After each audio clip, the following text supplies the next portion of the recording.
The Alpha pointed at her like she was livestock. Not gold. Not land. Not the treaty everyone expected. Just her.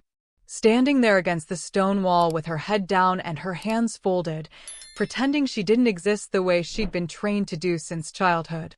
Pretending the way a shadow pretends.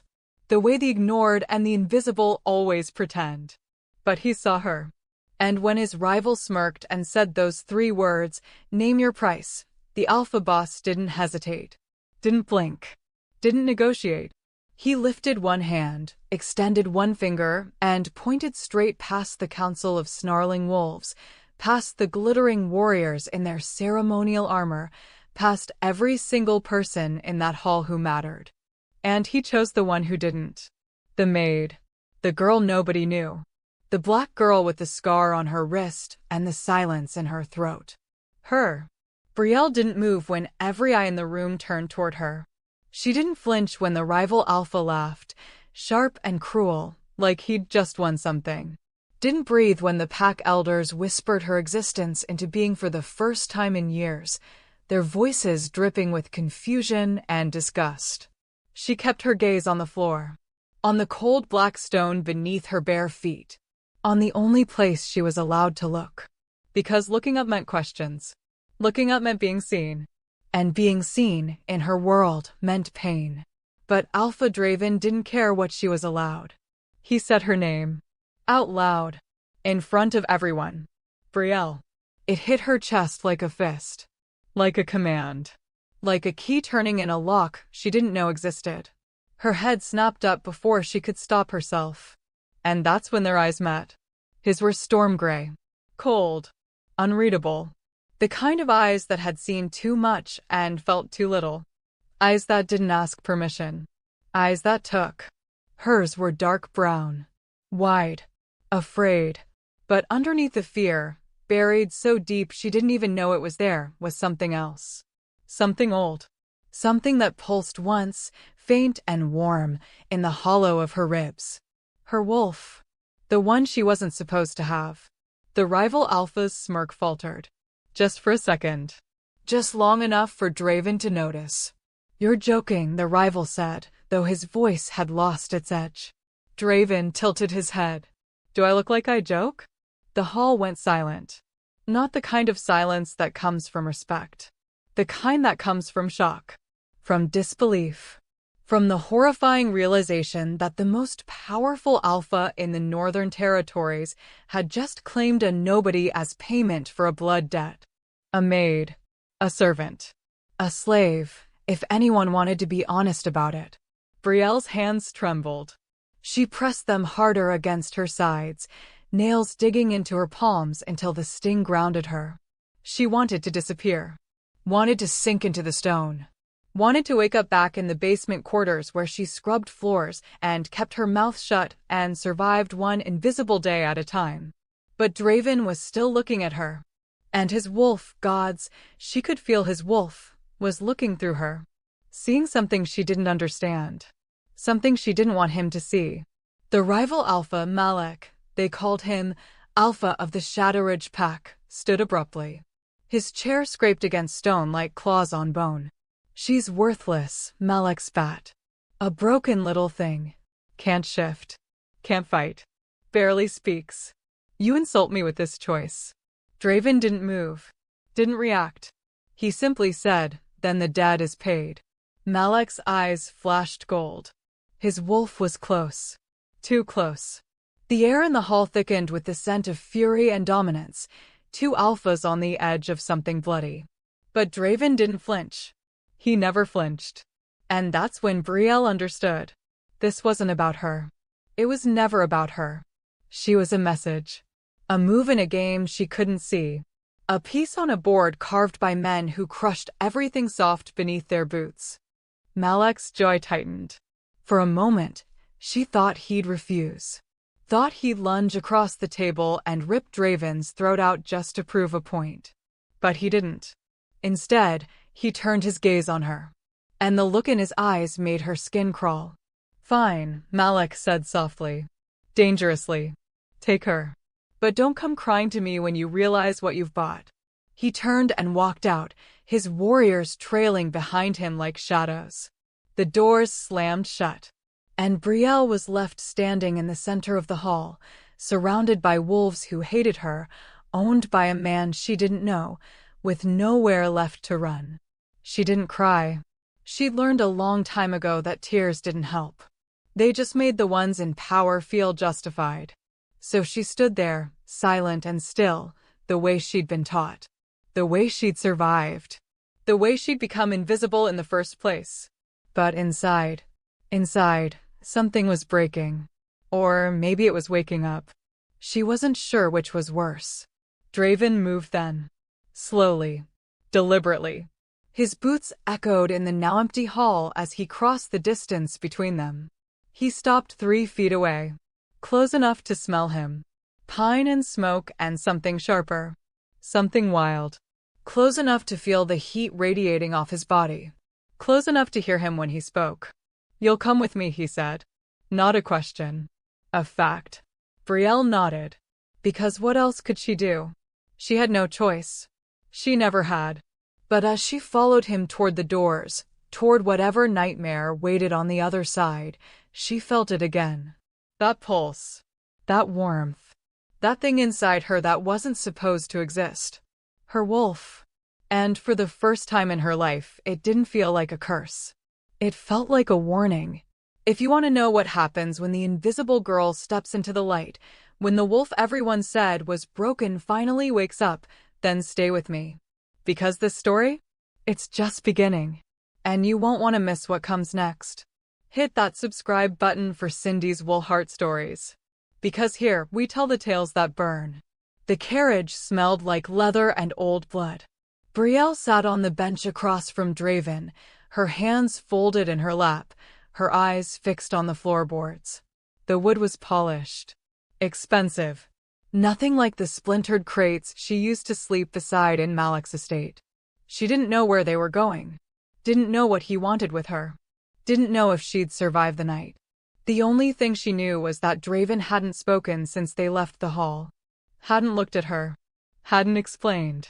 He just sat there in the shadows, his long legs stretched out, his arms crossed over his chest, watching her the way a predator watches prey.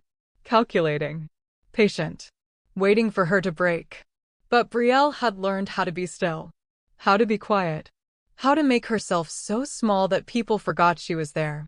So she stayed silent. Even when every instinct screamed at her to run. Even when her wolf, the one she wasn't supposed to have, began to pace restlessly inside her chest. The carriage hit a rut in the road. Brielle's shoulder slammed against the wall. She bit down on her tongue to keep from making a sound. Pain was nothing new. Pain was the language she understood best. But when she glanced up, just for a second, just to see if he'd noticed, Draven was staring at her. Not at her face. At her wrist. At the scar there. The brand. Malik's mark. The one he'd burned into her skin when she was 12 years old. The one that labeled her property. The one that made sure every wolf who saw her knew exactly what she was. Owned. Broken. Less than nothing. Draven's jaw tightened. And for the first time since he'd pointed at her in that hall, something flickered across his face. Anger. Not at her. For her. The realization hit her like a punch to the ribs. She didn't understand it. Didn't trust it. But it was there, burning in his eyes like a coal that refused to go out. "Does it hurt?" he asked. His voice was low. Rough. The kind of voice that sounded like it hadn't been used for softness in a very long time. Brielle hesitated. No one had ever asked her that before. Not in 10 years. Not since the day Malik's enforcer held her down and pressed the iron into her skin while she screamed. No, she lied. Draven's eyes narrowed. Liar. Her breath caught. He leaned forward, elbows on his knees, bringing himself closer. Close enough that she could see the scar along his jawline. Close enough that she could feel the weight of his attention like a physical thing. "I'm going to ask you a question," he said quietly. "And I want the truth." Brielle's heart hammered against her ribs. She nodded. "Why didn't you shift when Malik branded you?" The question froze her blood. Because she had no answer. No answer she could say out loud. No answer that wouldn't get her killed. She opened her mouth, closed it, tried to find words that wouldn't bury her deeper. But Draven didn't wait. You can shift, he said. Not a question. A certainty. You've always been able to. But you hide it. You bury it. Because if they knew, if Malik knew, he'd use you. Or kill you. Brielle's hands clenched in her lap. How did he know? How could he possibly know? She'd spent years suffocating her wolf. Years forcing it down every time it tried to rise. Years pretending she was human, broken, powerless. It was the only way to survive. The only way to keep breathing. I don't know what you're talking about, she whispered. Draven tilted his head, studied her. And then, slowly, he smiled. It wasn't a kind smile. It was the smile of someone who'd just confirmed something he'd suspected all along. You're a terrible liar, Brielle. Her name again. That same punch to the chest. That same sense of being seen in a way she'd spent her entire life avoiding. Why? She asked, her voice cracking. Why do you care? Draven leaned back. The shadows swallowed him again. Because, he said slowly, 10 years ago, I made a promise to someone. A promise I couldn't keep. He paused. Until now. Brielle's pulse roared in her ears. 10 years ago. The same year she was taken. The same year her world ended. I don't understand, she said. You will. The carriage began to slow. The wheels crunched over gravel. Through the small window, Brielle could see trees. Massive pines stretching up into the night sky. Moonlight filtered through the branches like silver water. They were deep in the forest now. Far from Malik's territory. Far from anything she recognized. When the carriage stopped, Draven stood. He moved like a wolf even in human form, fluid, powerful, controlled. He pushed open the door and stepped out into the night. Then he turned back. Extended his hand. Come. Brielle stared at his hand like it was a trap. Because it was. Everything about this man was a trap. But she had no choice. She never had. So she took his hand. His skin was warm. Rough. Calloused from years of fighting. The moment their palms touched, something jolted through her. Sharp. Electric. Like lightning striking bone. Her wolf surged. And this time, she couldn't shove it down. Draven's eyes flashed gold. He felt it too. For a long, breathless moment, they stood there in the doorway of the carriage, hands clasped, wolves circling each other beneath their skin. What are you? Brielle whispered. Draven's grip tightened. The one who's been looking for you, he said. Then he pulled her out into the night. The estate was massive. Stone walls. Iron gates. Torches burning in sconces along the perimeter. Guards stationed at every corner, their eyes glowing faint gold in the darkness. Draven's territory. Draven's pack. Draven's kingdom. Brielle had heard stories about the Ireclaw pack. Everyone had. They were the strongest in the north. The most feared. The ones other alphas whispered about in the dark. And now she was standing at the center of it. A maid. A nobody. A girl who wasn't supposed to exist. Draven led her through the gates, past the guards who bowed their heads in respect, past the wolves who stared at her with suspicion and confusion. He didn't explain. Didn't introduce her. Didn't slow down. He just kept walking, his hand still wrapped around hers, pulling her deeper into his world. They entered the main house. It was warm inside. Firelight flickered against the walls. The scent of pine and smoke filled the air. But underneath it was something else. Something familiar. Something that made Brielle's wolf whine softly in her chest. Draven stopped in front of a set of double doors. He released her hand. Turned to face her. You'll stay here tonight, he said. In the morning, we'll talk. Brielle swallowed. About what? Draven's eyes softened. Just a fraction. Just enough to make her wonder if he was capable of more than cold commands and calculated moves. About why your mother made me swear to protect you, he said quietly. And why I failed. The floor dropped out from under her. Her mother. Her mother.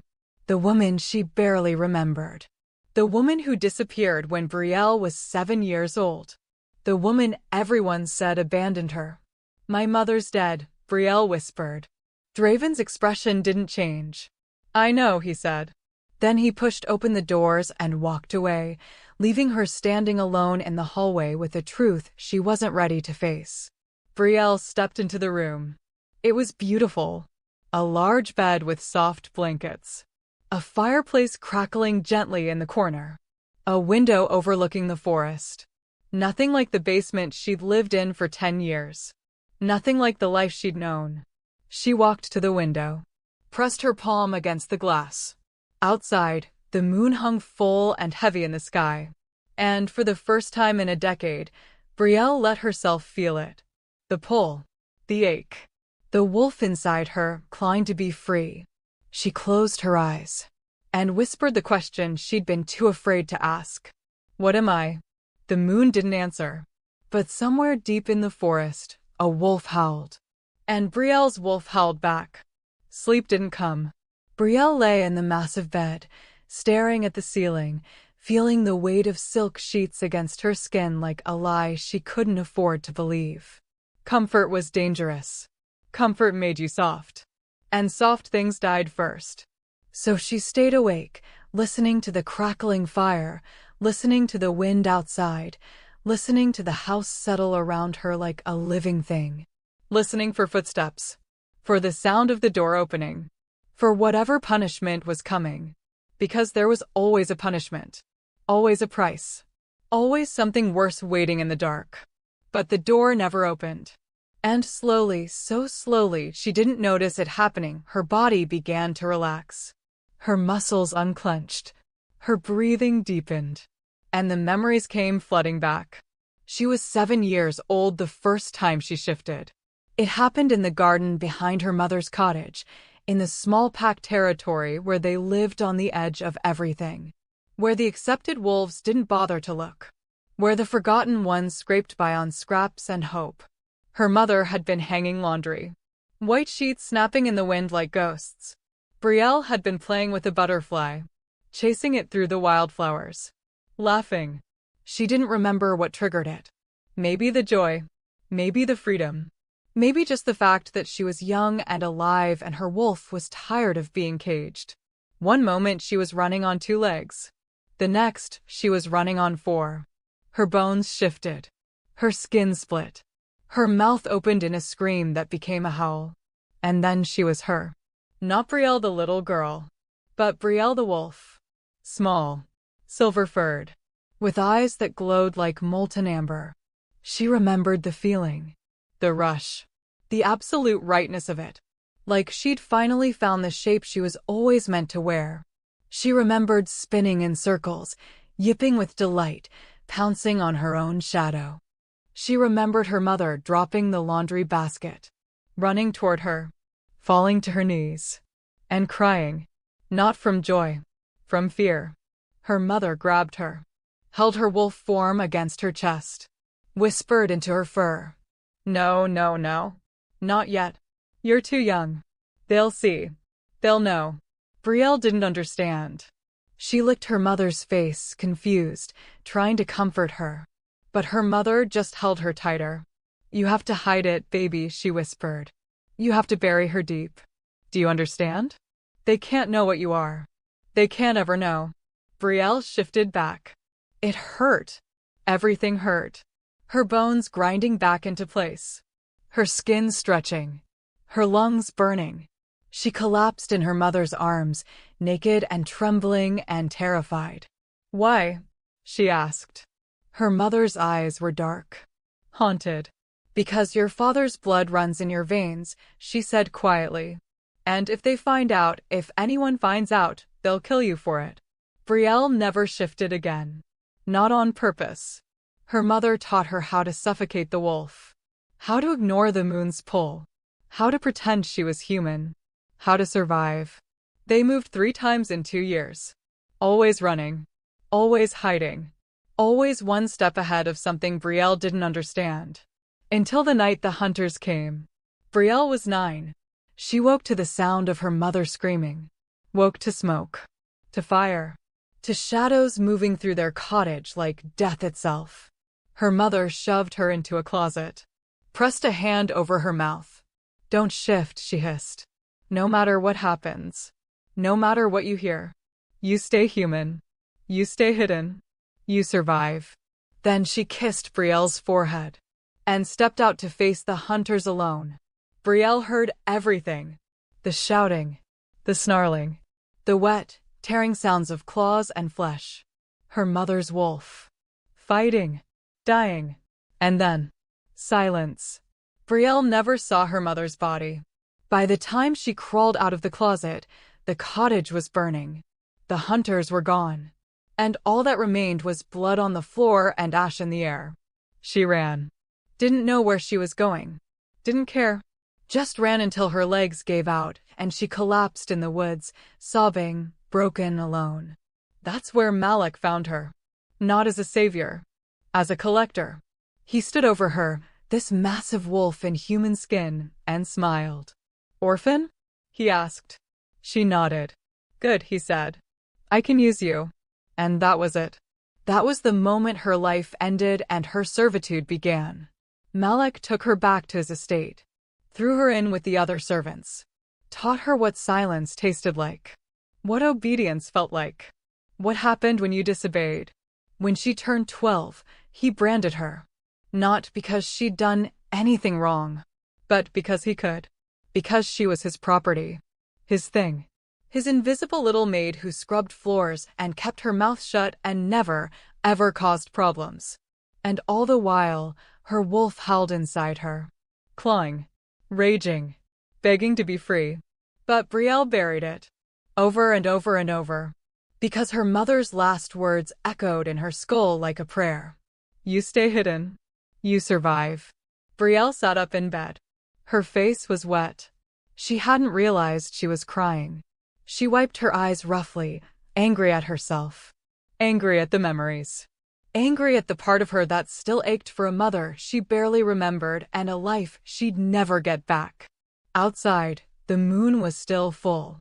Still pulling. Still calling to the wolf she'd spent 10 years suffocating. And now she was here. In the house of a man who claimed he'd made a promise to her mother. A man who knew what she was. A man who wasn't afraid of it. She stood. Walked to the window. Pressed her forehead against the cold glass. What did you promise her? She whispered to the empty room. No one answered. But somewhere in the house, she heard footsteps. Slow. Deliberate.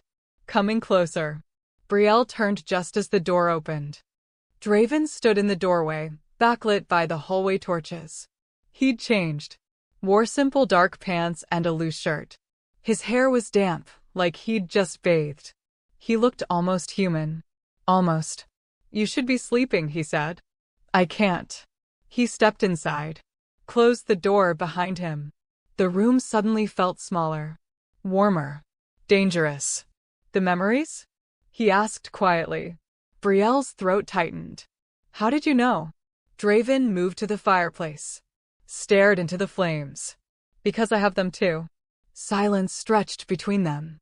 Heavy. Loaded with things neither of them wanted to say. Finally, Brielle found her voice. You said you made a promise to my mother. What promise? Draven didn't turn around. She came to me 11 years ago, he said. Bleeding. Terrified. With a little girl hiding behind her skirts. Brielle's heart stopped. She remembered that. Vaguely. Like a dream half forgotten. A big house. A man with gray eyes. Her mother crying, begging, pleading. She told me hunters were after her, Draven continued. That her mate, your father, had been killed for what he was. And that you carried his bloodline. What bloodline? Brielle whispered. Draven finally turned to face her. And his eyes were filled with something that looked like regret. Silverclaw, he said. The word hit her like a physical blow. Silverclaw. The ancient bloodline. The one from the old stories. The ones her mother used to tell her before bed. The wolves who could shift into something more than wolves. Something with silver fur and flames in their eyes. Something that terrified even other shifters. That's a myth, Brielle said, shaking her head. Those wolves don't exist. They did, Draven said quietly. Until the other packs hunted them to extinction. He took a step closer. Your father was the last Silverclaw Alpha. And when he died, the bloodline should have died with him. Another step. But your mother hid you. Kept you safe. Taught you to bury your wolf so deep that no one would ever know what you could become. He stopped 3 feet away. And she made me promise that if anything happened to her, I would find you. Protect you. Keep you alive. Brielle's legs felt weak. Then why didn't you? She demanded, anger bleeding into her voice. Why did you let Malik take me? Why did you let him brand me and break me and turn me into? Her voice cracked. Draven's jaw clenched. Because I didn't know where you were, he said roughly.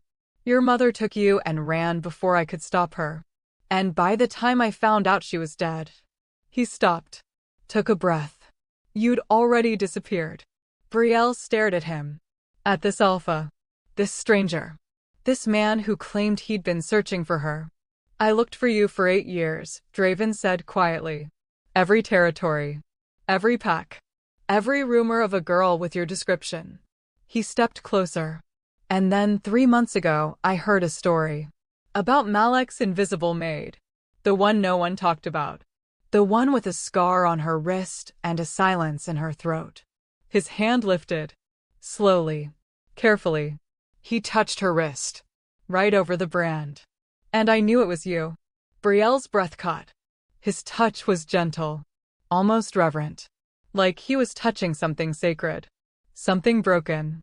That's why I chose you, he said. Not as payment. Not as a prize.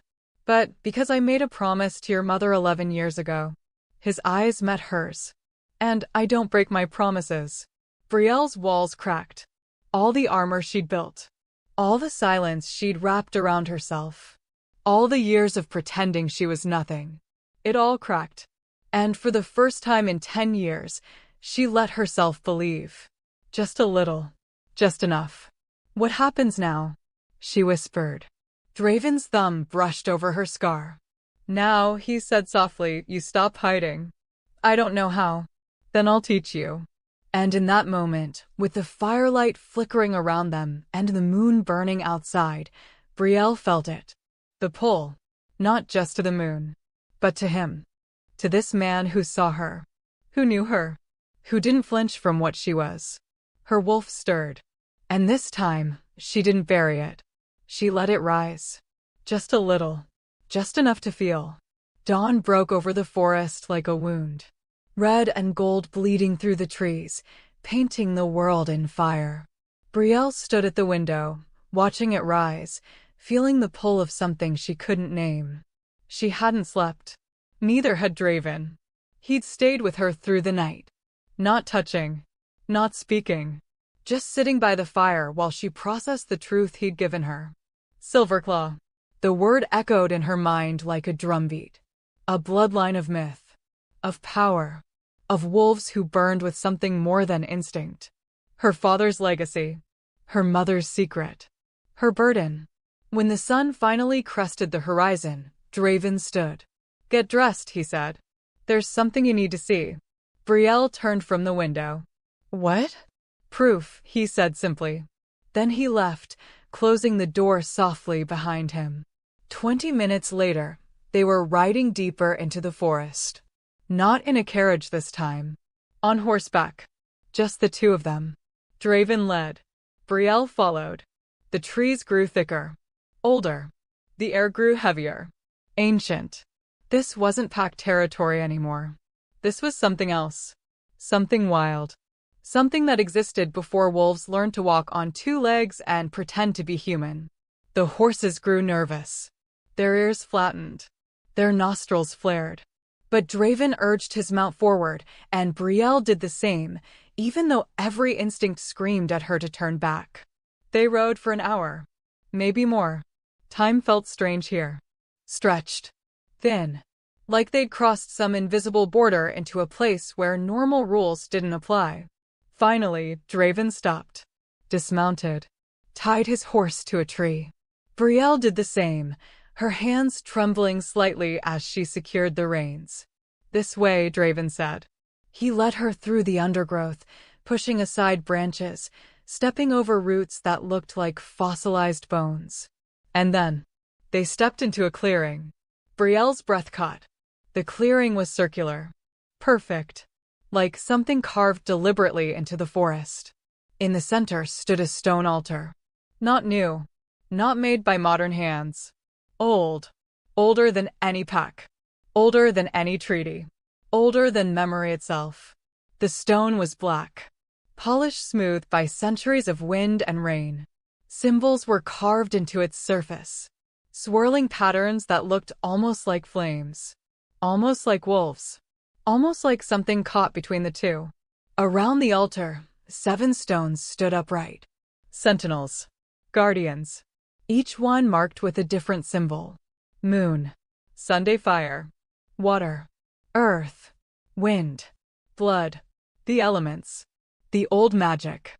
The kind that existed before wolves forgot they were more than beasts. Brielle took a step forward, then stopped, because she could feel it. The power radiating from this place. Humming beneath her feet. Vibrating in her bones. Calling to something buried deep inside her chest. "What is this place?" she whispered. Draven stood beside her, his eyes fixed on the altar. "The Silverclaw Shrine," he said quietly. "Where your ancestors performed their rituals. Where they called upon the old magic. Where they transformed from wolves into something more." He turned to look at her. "This is where your bloodline was born." Brielle moved closer. Her feet carried her forward without permission. Like they knew the way. Like they'd walked this path 1,000 times before. She stopped at the altar. Placed her palm flat against the cold stone. And the world exploded. Not literally. But inside her mind. Inside her chest. Inside the place where her wolf lived. Images flooded her vision. Wolves running through fire, their fur silver, their eyes burning gold. A woman standing at this very altar, arms raised to the moon, flames dancing along her skin. A battle. Blood. Screaming. Wolves tearing into each other while the forest burned. And then, a voice. Old. Female. Layered with power. "The last daughter will rise when the moon bleeds red. She will burn what was broken. She will heal what was shattered. She will stand between 2 worlds and choose which one survives." Brielle gasped, jerked her hand away from the stone. The vision stopped, but the voice lingered in her skull like smoke. She stumbled backward. Draven caught her, his hands steady on her shoulders. "What did you see?" he asked. Brielle's heart hammered. A woman. Fire. A prophecy. Draven's expression didn't change. Like he'd expected this. "The Oracle's promise," he said quietly. "The last prophecy spoken by the Silverlaw Oracle before the bloodline fell." He guided her to sit on one of the standing stones. "Your ancestors believed in prophecy. In destiny. In the idea that certain wolves were chosen by the old magic to fulfill a purpose." He crouched in front of her. The Oracle saw the fall of the Silverlaw line. Saw the hunters coming. Saw the massacre. But she also saw something else. "What?" Brielle whispered. "She saw you." The words hung in the air like a judgment. Brielle shook her head. "That's impossible. I'm nobody. I'm just..." "The last daughter," Draven interrupted. "Born of the Silverlaw line. Marked by fire. Hidden in shadow." He reached out. Touched her wrist again. "The scar. This mark," he said. "It's not just Malek's cruelty. Look closer." Brielle looked down. The brand had always been ugly. Painful. A constant reminder of what she'd lost. But now, in the strange light of this sacred place, she saw something she'd never noticed before. The shape of it. Not random. Not careless. But deliberate. A wolf. Surrounded by flames. The symbol of Silverclaw. Malek knew. Brielle breathed. "He knew what I was." "He suspected," Draven corrected. "That's why he branded you." Not to claim you as property, but to mark you, to suppress your power, to keep you weak. He stood, paced to the altar. Iron weakened shifters. But a brand made with wolfsbane and silver ash? It doesn't just hurt. It binds. It seals the wolf inside. He turned back to her. That's why you couldn't shift. Not because you were broken, but because Malak made sure you couldn't. Brielle's throat closed. All these years. All this pain. All this silence. It wasn't her fault. It was never her fault. Can it be undone? She asked. Draven's eyes darkened. Yes, but not easily. And not without pain. I don't care about pain. You will. He moved back to her. Knelt down so they were eye level. Breaking the seal means confronting everything you've buried. Every memory. Every fear. Every ounce of rage you've swallowed to survive. His hand cupped her face. Gentle. Careful. It means letting your wolf rise. Fully. Without control. Without restraint. And if I can't handle it, then it will consume you. Brielle stared at him. At this alpha who'd been searching for her. Who'd made a promise to a woman he couldn't save. Who was offering her a chance at freedom she didn't know how to take. Why are you doing this? She asked. What do you get out of it? Draven's jaw tightened. For a moment, she thought he wouldn't answer. Then he said, redemption. The word was quiet. Raw. I failed your mother, he continued. I let her run. Let her die. Let you disappear into Malak's hands for 10 years. His thumb brushed her cheek. This is my chance to make it right. And if the prophecy is real? Brielle whispered. If I'm supposed to be this chosen one or whatever, what then? Draven's eyes burned. Then you become what you were always meant to be, he said. And you burn down everyone who tried to make you small. The words struck something deep. Something she'd thought was dead. Hope. Dangerous, fragile, terrifying hope. When do we start? She asked. Draven smiled. Not his cold smile. Not his calculating smile. A real one. Fierce. Proud. Tonight, he said. When the moon rises. We break the seal. He stood. Extended his hand. But first, you need to understand what you're waking up. Brielle took his hand. Let him pull her to her feet. Show me, she said. And Draven led her to the altar, where the old magic waited, patient and hungry, for the last daughter to finally come home. As they stood before the ancient stone, the forest around them grew quiet. The birds stopped singing. The wind stopped blowing. Even the trees seemed to hold their breath. Because something was stirring.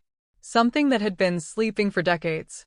Something with silver fur and fire in its eyes. And for the first time in 10 years, Brielle didn't try to push it down. She let it rise. Just a little. Just enough to feel the heat spreading through her veins. Just enough to remember what power tasted like. Her wolf opened its eyes. And the prophecy began to wake. They returned to the estate as the sun dipped below the horizon. The forest shadows stretched long and hungry across the grounds. Torches flickered to life along the stone walls. Guards changed shifts with military precision. Everything looked normal. But Brielle could feel it. The tension crackling through the air like electricity before a storm. Something was wrong. Draven felt it too. His shoulders tensed. His eyes scanned the courtyard with predatory focus. When they dismounted, his beta was waiting. Tall, broad-shouldered, with dark hair and a scar cutting through his left eyebrow. Cade, Draven's second in command. And judging by the expression on his face, he didn't bring good news. Alpha, Cade said, his voice clipped. We have a problem. Draven handed his reins to a stable hand. Speak. Cade's eyes flicked to Brielle. Lingered. His nostrils flared slightly. Reading her scent. Judging her. Finding her wanting. The council has called an emergency gathering, Cade said, returning his attention to Draven. They demand to know why you brought Malak's servant into Pact territory. She's not his servant, Draven said coldly. Not anymore. They don't care, Cade replied. Half the council thinks you've lost your mind. The other half thinks you're planning something that's going to get us all killed. Draven's jaw clenched. When? Now. They're waiting in the hall. The great hall was packed. Not just the council. The entire pack leadership. Enforcers. Warriors. High-ranking families. Everyone who mattered. Everyone who had an opinion. And every single one of them turned to stare when Draven walked in with Brielle at his side. She wanted to disappear. Wanted to shrink back into the shadows where she belonged. But Draven's hand found the small of her back. Steady. Grounding. Walk beside me, he murmured. Not behind. So she did. Even though her heart hammered. Even though every instinct screamed at her to bow her head and make herself invisible. She walked beside him like she had the right to be there. Like she was more than a broken maid with a brand on her wrist. They reached the center of the hall. The council sat in a semicircle on raised platforms. 7 wolves. 7 judgments waiting to fall. The eldest, a woman with silver hair and eyes like chips of ice, stood. Vivian. The council head. Alpha Draven, she said, her voice carrying through the hall. You have brought an outsider into our territory without consulting the council. You have claimed her from another alpha without negotiation. You have violated protocol. Draven didn't flinch. I violated nothing. Malek owed me a blood debt. I claimed payment. The debt is settled. You claimed a maid, another council member spat. A man with gray streaks in his beard. Theron. A worthless servant. You insulted Malek. You insulted this pack. And now we'll pay the price for your arrogance. Murmurs rippled through the hall. Agreement. Anger. Brielle felt their eyes on her. Felt their disgust. Their confusion. She was everything they despised. Weak. Unmarked by any pack. Tainted by servitude. Less than nothing. She's not worthless, Draven said quietly. Dangerous quiet. The kind that made smart wolves step back. Then what is she? Vivian asked. Why risk everything for someone no one knows? Someone with no rank, no family, no. She's Silver Law. The hall exploded. Voices shouting. Wolves snarling.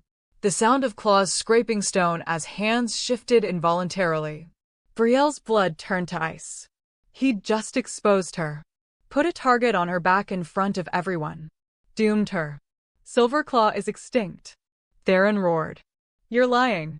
I'm not, Draven said calmly. I have proof. Her bloodline. Her scent. The mark she bears. Vivian's eyes narrowed. Show us. Draven turned to Brielle. His eyes held hers. Steady. Certain. Show them your wrist, he said softly. Brielle's hands shook. She didn't want to. Didn't want to expose the ugliest part of herself to these people who already hated her. But Draven nodded once. Trust me. So she lifted her arm. Extended her wrist. Let them see the brand. The hall went silent. Every eye locked on the scar. On the wolf surrounded by flames.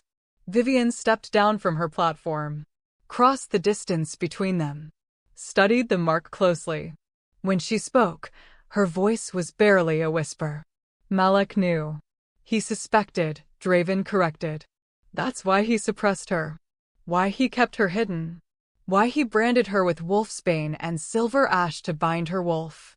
Vivian's expression flickered. Something like shock. Something like fear. If this is true, if she truly carries Silverclaw blood, then she's dangerous, she said. The prophecy is exactly why I brought her here, Draven interrupted.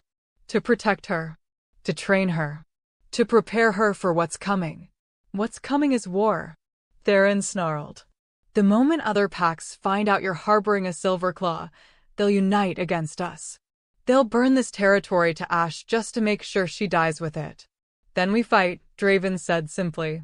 For her? Another council member demanded. A younger man with wild red hair. Riker. For some servant girl who might not even be able to shift? She can shift, Draven said. Once the seal is broken. And if she can't control it? Vivian asked. If the power consumes her? If she burns us all in the process? Draven's eyes hardened. Then I'll put her down myself. The words hit Brielle like a blade. Cold. Final.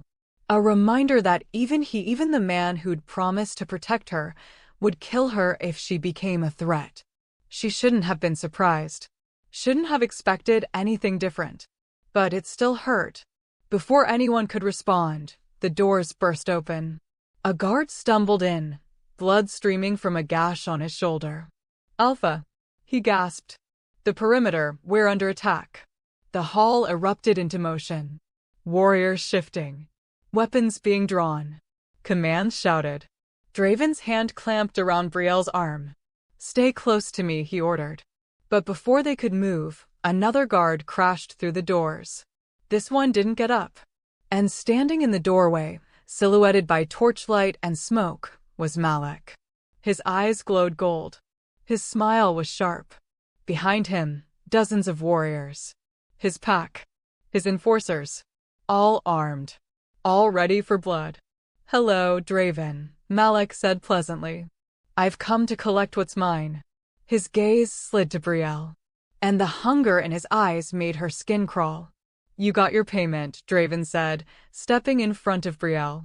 "The debt is settled." "The debt," Malek agreed. "But not the insult." He stepped into the hall. His warriors followed, flanking him, surrounding them. "You took something precious from me, Draven. Did you really think I'd let it go?" "She's not yours anymore," Draven growled. "She was never mine," Malek said. "She was a tool. A key. A secret I've been protecting for 10 years. He tilted his head. "But now you've gone and woken her up. Taken her to the shrine. Started breaking the seal." Brielle's blood ran cold. He knew. He knew everything. "You've been watching us," Draven said flatly. "Of course," Malek replied. "Did you think I'd just hand over a Silverclaw without insurance?" He took another step forward. "The girl is mine by right of discovery. I found her when she was 9 years old, bleeding in the woods. I saved her. I gave her purpose. And now," his eyes flashed, "now she's going to fulfill her destiny. Just not the way you think." Draven's wolf surged. Brielle could feel it. The air thickening with dominance. With violence barely leashed. "Over my dead body," Draven said. Malek's smile widened. "That can be arranged." He shifted. Mid-step. Mid-breath. One moment a man. The next, a massive black wolf with silver eyes and teeth like knives. The hall exploded into chaos. Wolves shifting. Claws clashing. Blood spraying across stone. Draven shifted too. Gray fur. Massive shoulders. Eyes like thunderstorms. He launched himself at Malek. The two alphas collided in a tangle of fur and fangs and fury. And Brielle. Brielle stood frozen in the center of it all. Warriors fighting around her. Pack members fleeing. The world burning. And inside her chest, her wolf screamed. She felt it rising. The heat. The pressure. The thing she'd spent 10 years burying. Her wolf clawing its way up her throat. Demanding release. Demanding vengeance. Demanding freedom. But the brand on her wrist burned. The seal holding. Keeping her caged. Keeping her weak. A warrior lunged at her. One of Malek's. Teeth bared. Claws extended. Brielle dove sideways. Hit the ground hard. Rolled. The wolf landed where she'd been standing. Spun. Came at her again. She scrambled backward. No weapon. No training. No way to fight. Just a girl. Just a maid. Just someone who'd spent her whole life running. The wolf pounced. And Brielle's wolf exploded. Not fully. Not completely. But enough. Her eyes flashed gold. Her hands shifted, just her hands, claws erupting from her fingertips. She caught the attacking wolf by the throat. Her claws sank deep. The wolf yelped. Thrashed. Brielle held on. And for the first time in her life, she felt it. Power. Then pain slammed into her. The brand flaring white-hot. The seal tightening. Her wolf shrieking as it was dragged back down into the darkness. She collapsed. The attacking wolf scrambled away, bleeding but alive. And Brielle lay on the cold stone floor, gasping, shaking, her wrist burning like it was on fire. The last thing she saw before darkness took her was Draven. Still fighting. Still bleeding. Still trying to protect her. Even though she couldn't protect herself. Brielle woke to the smell of pine and smoke and something medicinal. Her entire body ached. Every muscle. Every bone. Like she'd been torn apart and stitched back together with barbed wire. She opened her eyes slowly. Firelight flickered across stone walls. She was in a room. Not the beautiful guest room from before. Somewhere smaller. More isolated. Underground, maybe. A safe room. She tried to sit up. Pain lanced through her ribs. Don't. The voice came from the shadows. Draven. He stepped into the light. His shirt was torn. Blood streaked his shoulder and chest. Some of it his. Some of it not. But he was alive. Standing. Watching her with those storm-gray eyes. What happened? Brielle's voice came out hoarse. Broken. You shifted, Draven said. Partially. Your wolf broke through the seal for 3 seconds. He moved closer. Sat on the edge of the bed. Then the brand pulled you back. Hard. Your body went into shock. Brielle looked down at her wrist. The scar was angry. Red. Blistered like it had been burned fresh. How long was I out? 6 hours. She blinked. The attack, Malek. Gone, Draven said. He got what he came for. What? Confirmation. He wanted to see if you could shift. If the prophecy was real. If you were worth the risk. Draven's jaw tightened. Now he knows. And so does every wolf who was in that hall tonight. Brielle's stomach dropped. I ruined everything. No, Draven said sharply. You survived. That's all that matters. But his eyes told a different story. He was worried. Maybe even scared. And that terrified her more than anything. Silence settled between them. Heavy. Loaded with everything they weren't saying. Finally, Brielle broke it. Why are you still here? Draven looked at her. Where else would I be? Leading your pack. Dealing with the council. Preparing for whatever's coming next. She swallowed hard. Not sitting in a basement with someone who just proved she's more liability than asset. Draven's expression softened. Just slightly. Just enough to remind her he was more than an alpha. He was a man. A man carrying his own scars. My beta is handling the pack, he said quietly. The council can wait. And as for you. He reached out. Touched her wrist. Gentle. Careful. You're not a liability, Brielle. You're the most dangerous thing in this territory. You just don't know it yet. His thumb traced the edge of her brand. This seal won't hold much longer. Your wolf is too strong. Too desperate. It's only a matter of time before she breaks free completely. And if I can't control her? Brielle whispered. Draven's eyes met hers. Then I'll help you. The words hung in the air between them. Simple. Honest. Terrifying. Why? Brielle asked. Why do you care so much? Draven was quiet for a long moment. Then he said, because I know what it's like to lose control. He stood. Walked to the fireplace. Stared into the flames. I wasn't always alpha, he said. I was born into it. Expected to lead from the moment I could walk. Trained to be ruthless. Disciplined. Perfect. His hands clenched into fists. But when I was 16, I shifted for the first time during a full moon. And I lost myself completely. Brielle sat up slowly, ignoring the pain, needing to hear this. My wolf took over, Draven continued. I couldn't stop him. Couldn't think. Couldn't remember who I was or what I was supposed to protect. He turned to face her. I killed 3 pack members that night. 2 warriors and a child. Brielle's breath caught. It took 6 wolves to bring me down. They chained me in silver. Locked me in a cell for 3 days while my father decided whether to execute me or try to salvage what was left. His voice was hollow. Empty. In the end, he chose salvage. Hired trainers. Witches. Anyone who could teach me control. Teach me how to cage the beast inside. He took a step closer. It took years. And even now, I'm not sure I've succeeded. I'm just better at pretending. Draven stopped at the edge of the bed.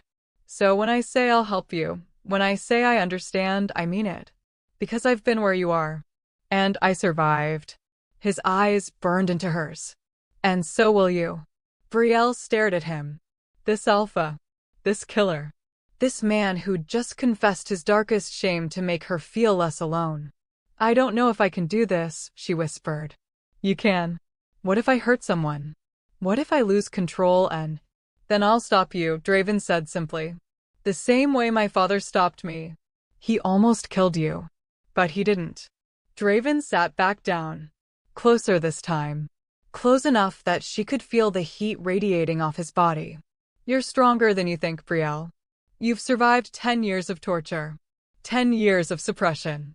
10 years of being told you're nothing. His hand found hers. And you're still here. Still fighting.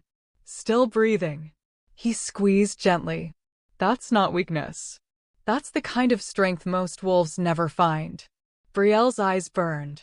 No one had ever said anything like that to her. No one had ever seen her as anything other than broken. I'm scared, she admitted. Good, Draven said. Fear keeps you sharp. Keeps you careful. Keeps you alive. He leaned closer. But don't let it control you. Don't let it make you small again. His other hand lifted. Cupped her face. You were born to burn, Brielle. Not to hide in the ashes. The air between them shifted. Thickened. Charged with something neither of them wanted to name. Brielle's heart hammered. Not from fear. From something else entirely. Draven was so close now. Close enough to count the flecks of silver in his gray eyes. Close enough to see the scar on his jaw. Close enough to wonder what his lips would feel like against hers. She shouldn't be thinking this. Shouldn't be feeling this. He was an alpha. She was nothing. This wasn't a fairy tale. This was survival. But her wolf didn't care about logic. Her wolf recognized him. Wanted him. Needed him in a way that went beyond gratitude or protection. Draven, she whispered. His thumb brushed her cheekbone. Tell me to stop, he said quietly. She didn't. He leaned in. Slowly. Giving her time to pull away. Time to say no. Time to remember all the reasons this was a terrible idea. But Brielle didn't move. Didn't breathe. Just waited. Their lips were a breath apart. And then, a knock on the door. Sharp. Urgent. They both froze. Draven pulled back. His expression shifted instantly. From vulnerable to controlled. From man to alpha. Enter, he called. The door opened. Cade stepped in. His eyes flicked between them. Reading the scene. Understanding more than Brielle wanted him to. We have a problem, Cade said. Another one? Draven asked dryly. The council has issued an ultimatum, Cade said. Either the girl leaves by dawn, or they'll call a vote of no confidence. Brielle's stomach dropped. A vote of no confidence meant challenging Draven's leadership. Meant potential civil war within the pack. All because of her. Let them vote, Draven said coldly. Draven, Cade started. I said let them vote. Cade's jaw clenched. You'll lose everything. The pack. Your position. Your... I know what I'll lose, Draven interrupted. And I've made my choice. He stood. Crossed to where Brielle sat. Extended his hand. The question is, has she made hers? Brielle stared at his hand. At the choice he was offering. Stay and let him risk everything for her. Or leave and disappear back into the shadows where she belonged. Where it was safe. Where no one expected anything from her. Where she could go back to being invisible. Her wolf snarled. No. Not anymore. Never again. Brielle took his hand. I'm staying, she said. Draven's fingers closed around hers. Then we fight, he said. Cade shook his head. You're both insane. Probably, Draven agreed. He pulled Brielle to her feet. Steadied her when she swayed. Get some rest, he said softly. Tomorrow, we break the seal. And the council? Tomorrow, they learn what happens when they try to take what's mine. The possessiveness in his voice should have scared her. Should have reminded her that she was just a pawn in a larger game. But it didn't. It made her feel something she hadn't felt in 10 years. Wanted. After Cade left, Draven walked Brielle back to the bed. Made sure she was comfortable. Made sure she had water and blankets and everything she needed. Then he turned to leave. Draven, Brielle called. He stopped. Looked back. Thank you, she said. For everything. For not giving up on me. Draven's expression softened again. That rare, genuine warmth. I made a promise, he said quietly. And I keep my promises. He started to go. Then paused. Turned back. Crossed the room in 3 strides. And before Brielle could process what was happening, his lips were on hers. Not gentle. Not careful. But fierce. Claiming. Full of everything he couldn't say out loud. The kiss lasted 3 heartbeats. Then he pulled away. Sleep, he ordered. Then he was gone. And Brielle sat there in the firelight, touching her lips, feeling something bloom in her chest that felt dangerously close to hope. Dangerously close to more. Outside, the moon rose higher. Tomorrow, everything would change. Tomorrow, the seal would break. Tomorrow, she would either burn or rise from the ashes. Dawn came too quickly. Brielle stood at the window of her room, watching the sun bleed across the horizon, feeling the weight of what was coming pressing down on her shoulders like stone. Today, the seal would break. Today, her wolf would rise. Today, everything would change. She touched her lips. Still felt the ghost of Draven's kiss burning there. Still felt the heat of his hands. The certainty in his touch. The promise he'd made without words. I see you. I choose you. I won't let you fall. But promises were fragile things. And the world had a way of breaking them. A knock on the door. Not Draven this time. A woman entered. Young. Pretty. With auburn hair and sharp green eyes. She carried a bundle of clothes. The Alpha sent me, she said. Her voice was neutral. Professional. You'll need these for the ritual. Brielle took the clothes. Simple. Practical. Dark pants and a loose shirt that wouldn't restrict movement. Clothes designed to be destroyed. Because shifting, real shifting, full transformation, shredded fabric like paper. Thank you, Brielle said quietly. The woman nodded. Started to leave. Then paused. He's risking everything for you, she said without turning around. I hope you're worth it. She left before Brielle could respond. The words hung in the air like an accusation. I hope you're worth it. Brielle stared at the clothes in her hands. So did she. An hour later, they were back at the shrine. The sacred clearing deep in the forest where the old magic lived. But this time, they weren't alone. Draven had brought 5 wolves. His most trusted. Cade. 3 warriors. And a woman Brielle didn't recognize, older, with silver streaks in her black hair and eyes that looked like they'd seen too much. This is Astrid, Draven said. My pack's healer. She's also the only one left who remembers the old rituals. Astrid studied Brielle with an intensity that made her want to look away. Silverclaw, Astrid murmured. I never thought I'd see one again. She circled Brielle slowly. Examining. Assessing. The seal is strong. Vicious. Designed to cripple, not just contain. Her fingers brushed Brielle's wrist. Brielle flinched. Breaking it will be agony, Astrid continued. Your wolf has been caged for 10 years. When she rises, she'll be feral. Starving. Desperate for blood. She looked at Draven. Are you prepared to kill her if necessary? Draven's expression didn't change. Yes. The word was a knife to Brielle's chest. But she understood. She'd always understood. This was survival. Not romance. Not salvation. Just 2 people trying to stay alive in a world that wanted them dead. Astrid directed Brielle to the center of the clearing. To the altar. The ancient stone hummed beneath Brielle's feet. Alive. Hungry. Lie down, Astrid instructed. Brielle did.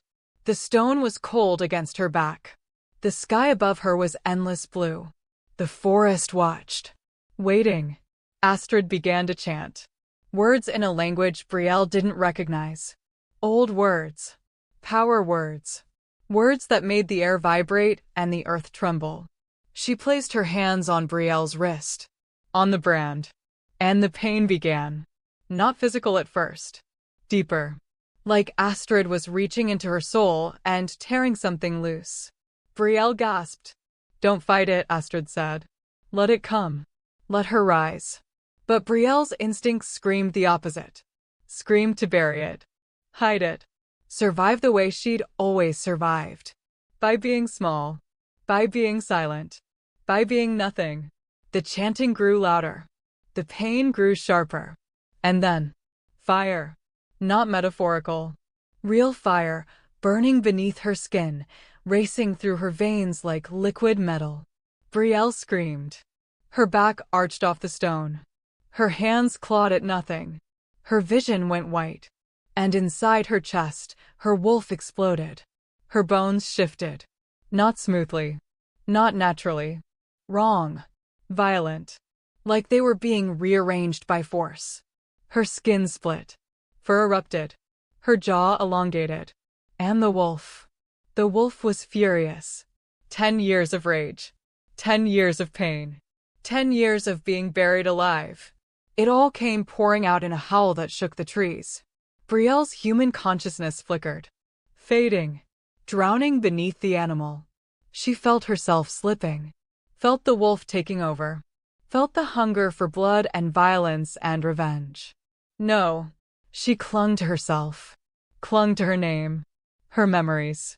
The feeling of Draven's kiss. I am Brielle. I am not just wolf. I am both. The transformation slowed. Steadied. And when she opened her eyes, the world had changed. Color sharper. Sense overwhelming. Every sound magnified. She was on 4 legs. Covered in silver fur. With eyes that glowed like molten gold. She'd shifted. Fully. Completely. For the first time in 10 years. Brielle stood on shaking legs. Looked down at herself. At the wolf she'd become. Beautiful. Powerful. Deadly. Everything she was supposed to be. She lifted her head. Met Draven's eyes. He stood 10 feet away. Still human. But his wolf was close. She could see it in his eyes. In the tension of his body. Ready to shift. Ready to fight. If she lost control. But she didn't. She held on. Held to herself. And slowly, carefully, she shifted back. It hurt. Everything hurt. But this time, it was a good pain. The pain of something breaking free. She collapsed on the stone. Naked. Shaking. Covered in sweat. But alive. Still herself. Still here. Draven crossed to her. Wrapped a blanket around her shoulders. Pulled her against his chest. You did it, he murmured into her hair. You're free. Brielle clung to him. Felt his heart beating. Felt the solid warmth of him. Felt, for the first time in her life, like she might actually survive this. And then the world exploded. The attack came from everywhere at once. Wolves bursting from the trees. Dozens of them. Too many. Draven shoved Brielle behind him. Shifted instantly. His warriors shifted too. Cade snarling orders. Astrid retreating to safety. But they were outnumbered. 5 against 30. Brielle scrambled to her feet. The blanket fell away. She needed to shift. Needed to fight. But her body was exhausted. Drained. The transformation had taken everything. She tried anyway. Felt her bones beginning to crack. And then she saw him. Standing at the edge of the clearing. Watching. Malek. But he wasn't alone. Beside him stood Vivian. The council head. Draven's own pack elder. And behind them. Half of Draven's council. His wolves. His people. The ones who were supposed to be loyal. Brielle's blood turned to ice. No, she whispered. Draven saw it too. His wolf froze. Turned to face them. The betrayal in his eyes was worse than any wound. Vivian, he growled. The sound barely human. What have you done? Vivian stepped forward. Her face was cold. Expressionless. What I had to, she said. To save this pack from your delusions. You sold us out, Cade snarled. To him. He jerked his head toward Malek. Malek smiled. That same cruel, satisfied smile. Not sold, he corrected. Negotiated. Vivian understands what your alpha refuses to see. He looked at Draven. The Silverclaw bloodline is dangerous. It always has been. That's why our ancestors hunted them to extinction. That's why they can't be allowed to rise again. His eyes slid to Brielle. She's an abomination. A mistake. And the prophecy that claims she'll save anyone is a lie. The prophecy says she'll stand between two worlds, Vivian added. That she'll choose which one survives. Her voice hardened. We will not risk her choosing wrong. Draven shifted back to human form. Stood naked and bleeding and furious in the center of the clearing. So you betray your alpha, he said quietly. Betray your pack. Betray everything we stand for. We're saving the pack, Theron said, stepping forward from the group of traitors. Saving it from you.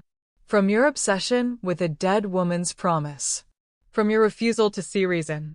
He pointed at Brielle. She's not worth this. She's not worth war. She's not worth our lives. The words hit Brielle like stones. Every single one true. Every single one confirming what she'd always known.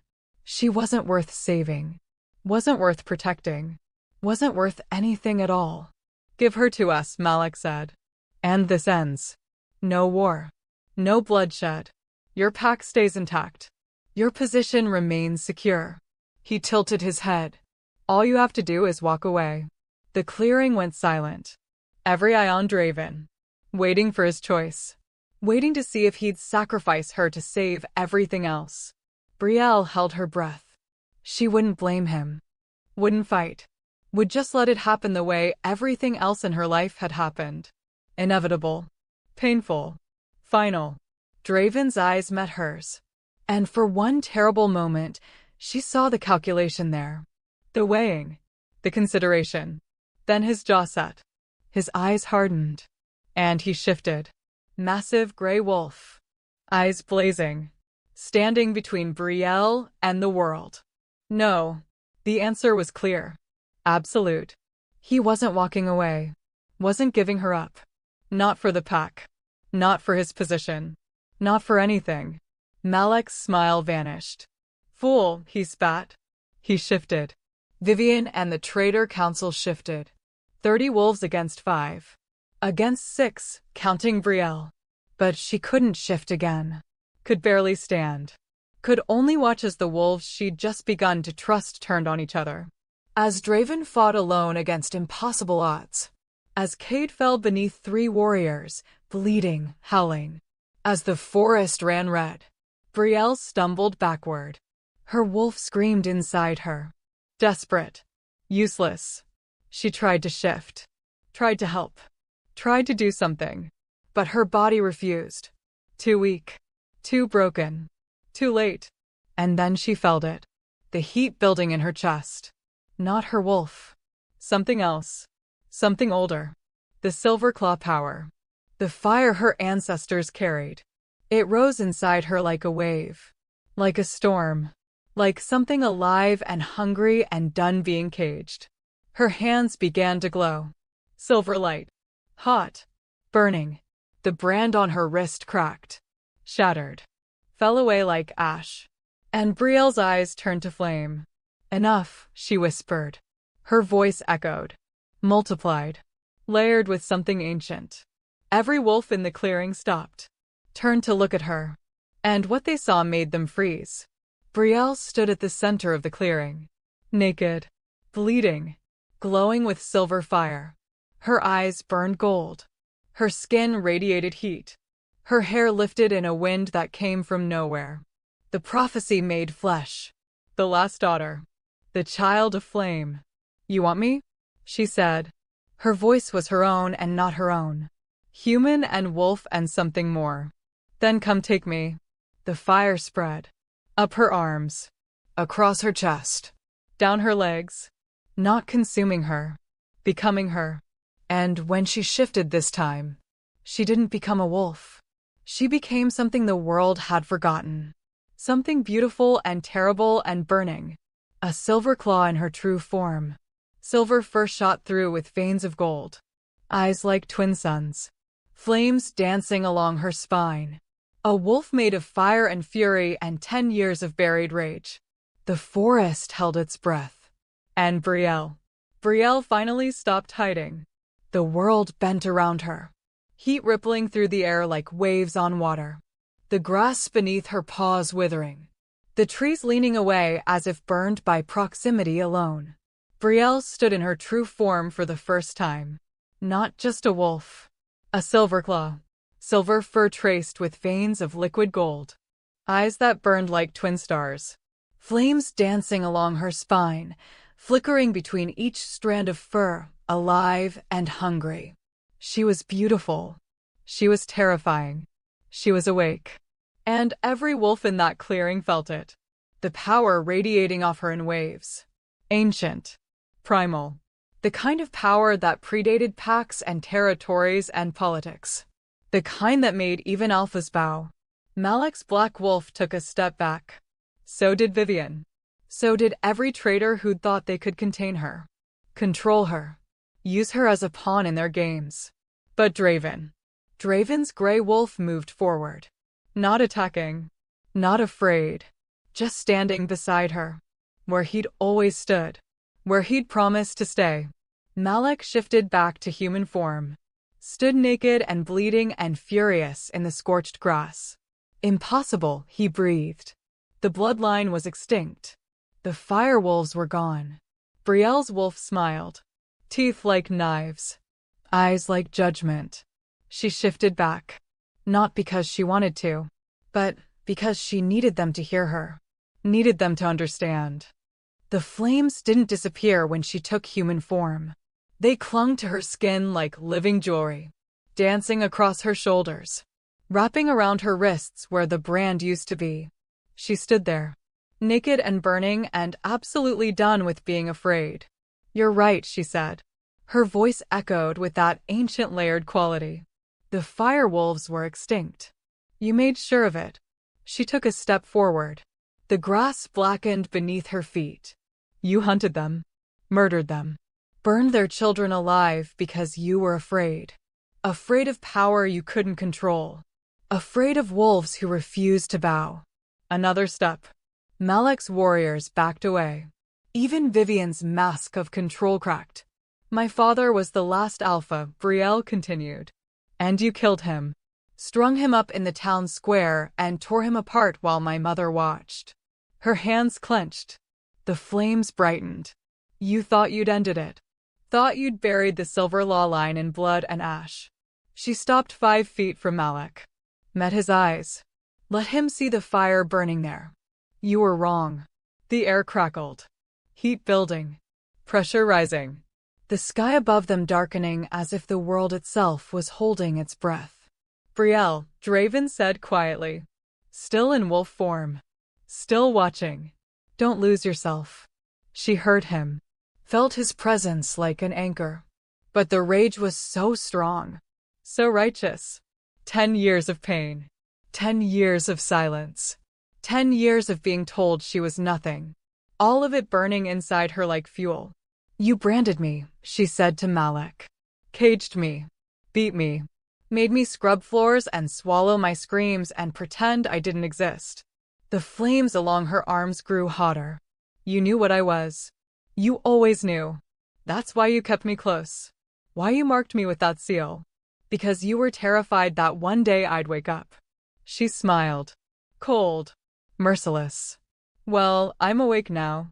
Brielle raised her hands. The fire responded. Leaping from her skin. Spreading across the ground. Racing toward Malek and his warriors in a wall of silver flame. They scattered. Running. Screaming.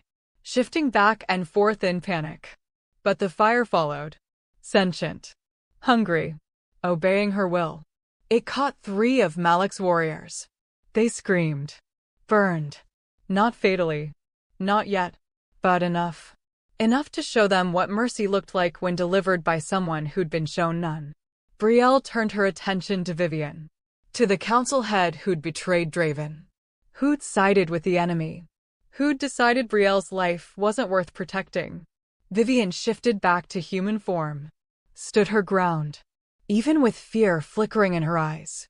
You made your choice, Vivian said. Her voice shook but held. And now we all pay the price. No, Brielle said quietly. Now you pay the price. She walked toward Vivian. Slow, deliberate, the flames parting around her like curtains. You betrayed your alpha, Brielle said. Betrayed your pack. Sold them out to a monster because you were afraid of me. She stopped in front of Vivian. Did you really think I was the bigger threat?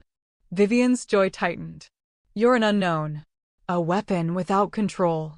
You could destroy everything. I'm not a weapon, Brielle interrupted. Soft. Dangerous. I'm a person. A woman. A wolf who's been trying to survive in a world that wants her dead. Her eyes blazed. But if you want a weapon? Fine. I'll show you what that looks like. She reached out, placed a burning hand on Vivian's shoulder. Vivian screamed. Not from pain, but from seeing. Brielle poured her memories into Vivian's mind. Every moment, every scar, every night spent crying in the dark while Malek's wolves laughed outside her door. Every time she'd been beaten for looking up. Every time she'd swallowed blood and pretended not to hurt. Every second of the 10 years Vivian had decided weren't worth considering. When Brielle released her, Vivian collapsed, sobbing, broken in a way that had nothing to do with her body. You see now? Brielle asked quietly. Vivian nodded. Couldn't speak. Just nodded and cried and understood, finally, what she'd done. Brielle looked around the clearing. At Malek's scattered warriors. At the traitor council members cowering at the edges. At Cade, bleeding but alive, watching her with something like awe. At Draven, still standing beside her. Still refusing to leave. The rage inside her was still there. Still burning. Still demanding blood. But underneath it was something else. The memory of her mother's voice. You stay hidden. You survive. No, not anymore. Surviving wasn't enough. She needed to live. And living meant more than revenge. It meant choosing who she wanted to be. Not the weapon they feared. Not the victim they'd created. But herself. Whoever that was. Brielle let the flames die down. Not completely. They still flickered along her skin. Still marked her as other. As dangerous. But controlled. Leashed. Hers. Here's what's going to happen, she said. Her voice carrying across the clearing. Malek. You're going to take your warriors and leave this territory. Now. And you're never coming back. Malek's eyes flashed. You think? I'm not asking, Brielle interrupted. I'm telling. Because if you ever step foot in this forest again, I will burn you alive. Slowly. And I will enjoy it. The fire in her eyes flared. Malek saw it. Saw the truth in it. And for the first time in his life, he backed down. This isn't over, he said. Yes, Brielle replied. It is. She turned to Vivian. To the traitors. As for you, Draven will decide your fate. Not me. Because unlike you, I understand loyalty. She looked at Draven. At the wolf who'd risked everything. At the man who'd kept his promise. I trust him to be fair, she said softly. Then she shifted. Back into her firewolf form. And for the first time, it didn't hurt. It felt like coming home. Malek and his warriors began to retreat. Slinking back into the forest. Defeated. Humiliated. Alive. The traitor council members remained. Waiting for judgment. Waiting for Draven. But before anyone could move, the forest went silent. Not the silence of fear. The silence of prey sensing a predator. Every wolf in the clearing froze. Brielle's hackles rose. Something was wrong. Something was here. Draven's wolf growled low. Warning. And then they appeared. Stepping out of the trees like nightmares given form. Not wolves. Not human. Something between. Something twisted. Creatures with wolf heads and human bodies. With eyes that glowed sickly green. With flesh that looked half-rotted. half-dead, corrupted wolves, abominations created by dark magic. And at the center of them stood a figure in black robes, face hidden, voice like grinding stones. "The prophecy awakens," the figure said, and its laughter echoed through the forest like a death knell. "Let the real game begin." Brielle's fire flared. Draven's wolf snarled. Even Malek stopped retreating. Because suddenly, pack politics didn't matter. Betrayals didn't matter. Revenge didn't matter. Because something older than all of them had arrived. Something that wanted the Silverclaw power. Not to control it. To consume it.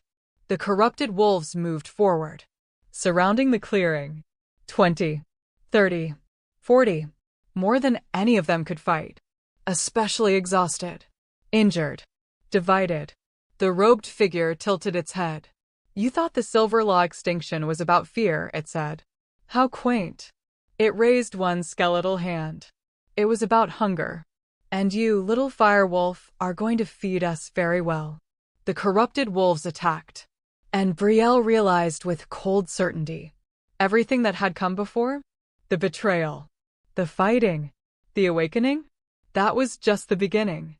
The real war had just started. And this time, she wasn't sure even fire would be enough to survive it. She stood beside Draven. 2 wolves against the darkness. 2 hearts against the void. And as the corrupted wolves closed in, Brielle did the only thing she could. She burned. Brighter. Hotter. Fiercer. Because if she was going to die, she'd die as herself. Not as a victim. Not as a weapon. But as Brielle. The last Silverclaw. The fire wolf who refused to be extinguished. And the woman who'd finally learned to burn. The corrupted wolves fell like shadows given teeth. Brielle's fire consumed them. 3, 5, 7. But more kept coming. Always more. Her flames burned hotter. Brighter. Silver light painting the clearing in colors that shouldn't exist. Draven fought beside her. Gray fur streaked with blood. His own and others. Protecting her flanks. Covering her weaknesses. 2 wolves against an army. 2 hearts refusing to break. Cade rejoined the fight. Wounded but snarling. Standing with his alpha the way he always had. And then, something changed. Vivian shifted. Stood. And instead of running, instead of fleeing into the forest to save herself, she charged into the battle. Not against Brielle. For her. Theron followed. Then another traitor. Then another. Until the wolves who'd betrayed Draven minutes ago were fighting alongside him. Because facing true darkness had a way of clarifying loyalties. Of showing what really mattered. Even Malek's warriors hesitated at the edge of the clearing. Watching. Calculating. Deciding. Brielle felt it. The shift. Not in her body. In the world around her. Wolves who'd hated her. Feared her. Wanted her gone. Now fighting to protect her. Not because she was a weapon. But because she was one of them. A wolf. A survivor. Someone worth saving. The realization cracked something open in her chest. Something warm. Something dangerous. Something that felt terrifyingly close to belonging. She pushed harder. Let the fire spread further. Let it consume the corrupted wolves until their sickly green eyes dimmed and their twisted bodies turned to ash. Let it burn until the clearing was cleansed.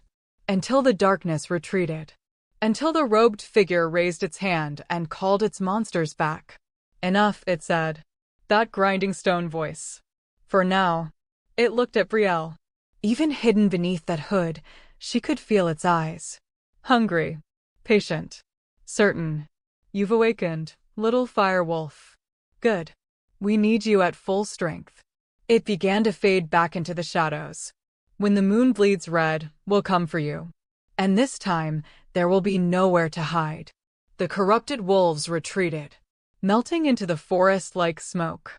Gone. But not defeated. Just waiting. The clearing fell silent. Wolves panting. Bleeding. Collapsing where they stood. Brielle's fire finally dimmed. She shifted back to human form. Naked. Exhausted. covered in ash and blood that wasn't hers, but alive. Still standing. Still here. Draven shifted beside her. His gray eyes found hers.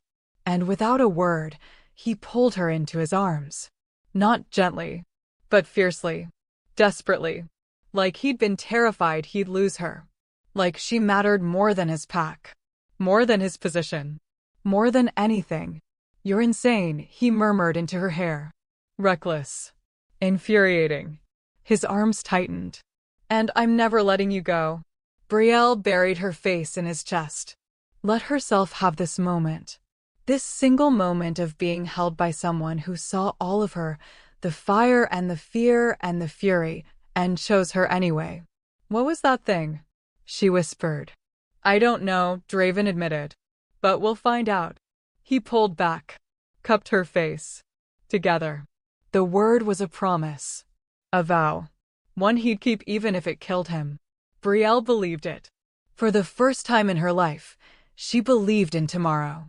Vivian approached. Slowly. Carefully. She dropped to one knee in front of Brielle. "I was wrong," she said. Her voice raw. Broken. "About you. About everything." She looked up. Met Brielle's eyes. "You're not a weapon. You're not a threat. You're the thing this pack has been missing for decades." "What?" Brielle asked. Vivian smiled. Sad. Knowing. Hope. The word hung in the air. Fragile. Precious. True. One by one, the other wolves approached. Cade. Theron. Even some of Malek's warriors who'd stayed to help. They didn't kneel. But they bowed their heads. In respect. In acceptance. In acknowledgement that she was no longer invisible. No longer nothing. Brielle looked around at these wolves. These strangers who'd become allies. These enemies who'd become protectors. And she realized something. She wasn't alone anymore. Maybe she never had been. She'd just been too afraid to see it. Draven's hand found hers. Threaded their fingers together. "What comes next won't be easy," he said quietly. "That thing, whatever it was, won't stop. It'll come back. Stronger. With more corrupted wolves. More dark magic." He squeezed her hand. "And other packs will hear about you. About what you can do. Some will want to use you. Others will want you dead." "I know," Brielle said. "But we'll face it," Draven continued. "All of it. Because your pack now. My pack. And we protect our own." He pulled her closer. "Even if the whole world comes for you, especially if the whole world comes for you, you won't face it alone." Brielle looked up at him. At this alpha who'd kept a promise made 11 years ago. Who'd searched for her when she was lost. Who'd stood beside her when everyone else walked away. Who'd chosen her over everything. "Why?" she asked. One last time. "Why risk so much for me?" Draven's eyes softened. "Because," he said quietly, "the moment I saw you in that hall, silent and small and trying so hard to disappear, I recognized you." His thumb brushed her cheek. "Not as a Silverclaw. Not as a prophecy. But as someone like me. Someone who'd survived when they shouldn't have. Someone who'd been told they were broken so many times they almost believed it." He leaned down. Rested his forehead against hers. "You're not broken, Brielle. You never were. You were just waiting to burn." And then he kissed her. Soft this time. Gentle. Full of promises for tomorrow and the day after and every day that came next. Full of the truth neither of them had been brave enough to say out loud. This wasn't just protection. Wasn't just duty. Wasn't just a promise to a dead woman. This was choice. And they'd both chosen. Each other. As the sun set over the clearing, painting everything in gold and red, Brielle looked at the wolves gathered around her. At Draven, still holding her hand like he'd never let go. At Vivian, carrying the weight of her choices but still standing. At Cade, loyal to the end. At the pack that had rejected her, then fought for her, then accepted her. She thought about her mother. About the promise Draven had made. About the prophecy that said she'd stand between two worlds and choose which survived. She didn't know which world she'd choose. Didn't know if she'd save anyone. Didn't know if the fire inside her would be enough when the real darkness came. But she knew one thing. She wasn't hiding anymore. Wasn't burying her wolf. Wasn't making herself small to make others comfortable. She was Brielle, daughter of the last Silverclaw Alpha. The fire wolf who'd survived 10 years of hell. The woman who'd learned to burn. And whatever came next, she'd face it standing tall, with flames in her eyes, and a pack at her back. But here's the question that haunts me. The one that keeps me awake when the moon is full and the wolves are howling. Would you have chosen her? If you'd been in that hall when Draven pointed at the invisible Maid, would you have understood? Would you have seen what he saw? Or would you have been like the others, whispering that she was worthless, broken, not worth the risk? And when she stood in that clearing, burning with power older than memory, demanding to be seen, would you have fought beside her? Or would you have run? Because that's what this story is really about, isn't it? Not wolves or magic or ancient prophecies, but choice. The choice to see the invisible, to protect the powerless, to stand beside someone the world has decided isn't worth saving. Brielle didn't need rescuing. She needed someone to believe she was worth the fight. And Draven gave her that. Not because she was powerful, but because she was her. Scarred, afraid, burning with fury and hope in equal measure. Human in all the ways that mattered. So I'll ask you one more time. Would you have chosen her side? Or would you have let her burn alone? If this story lit something inside you, if you felt Brielle's rage and her hope and her desperate need to be seen, then stay with me. Because here at Cindy's Wolfheart Stories, we tell the tales that burn. The stories about the ones who were told to be quiet, to be small, to disappear. And who learned to roar instead. Subscribe. Join the pack. And let's set the world on fire together. Because every story deserves to be heard. Every wolf deserves to howl. And every invisible girl deserves her moment to burn. This is just the beginning. Brielle's story isn't over. The corrupted wolves are coming back. The prophecy is waking. And the alpha who chose her? He's about to discover that loving a fire wolf means getting burned. But some things are worth the scars. Hit that subscribe button. Turn on notifications. And come back for the next chapter. Because the moon is rising. The darkness is gathering. And Brielle is ready to burn it all down. Until next time, keep howling, keep burning, keep choosing the ones the world says aren't worth the fight. Because sometimes, the invisible girl becomes the only one who can save us all. This is Cindy's Wolfheart Stories, where every wolf finds her voice, and every fire finds its home.